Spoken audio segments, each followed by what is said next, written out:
Andhra Pradesh ST commission chairman ప్రమాణ స్వీకారం చేసిన సోల బుజ్జిరెడ్డి విజయవాడ నగరంలో తుమ్మలపల్లి కళాక్షేత్రంలో బీజేపీ రాష్ట్ర గిరిజన మోర్చా అధ్యక్షులు పొంగి రాజారావు ఆధ్వర్యంలో 5 మంది ఎస్టీ కమిషన్ కమిటీ సభ్యులు, అనంతపురం జిల్లా ఎస్టీ కమిషన్ మెంబర్గా పి వెంకటప్ప, ఎస్టీ కమిషన్ చైర్మన్గా బుచ్చిరెడ్డి ఆధ్వర్యంలో ప్రమాణ స్వీకారం ఒక పండుగ వాతావరణం.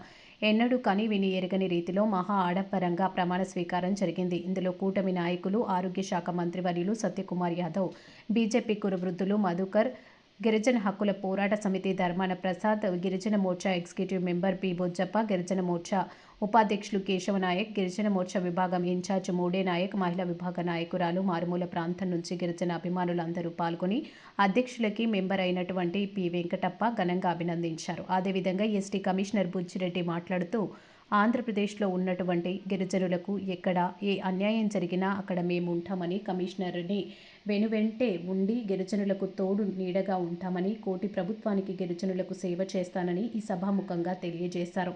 అదేవిధంగా పి వెంకటప్ప మాట్లాడుతూ, ఆంధ్రప్రదేశ్లో ఉన్నటువంటి గిరిజనులకు ఏ సమస్య వచ్చినా 24 గంటలు పనిచేయటకు మేము సిద్ధంగా ఉన్నామని తెలియజేయడమైంది. అదేవిధంగా వెంకటప్ప మాట్లాడుతూ, నాకు ఎస్టీ కమిషనర్ మెంబర్గా ఇచ్చినందుకు నారా లోకేష్కి, ముఖ్యమంత్రి చంద్రబాబుకి రుణపడి ఉంటానని, వారి యొక్క అడుగు జాడల్లో నడుస్తానని, పార్టీకి అంకిత భావంతో పనిచేస్తానని ఈ సభాముఖంగా తెలియజేసడం జరిగింది.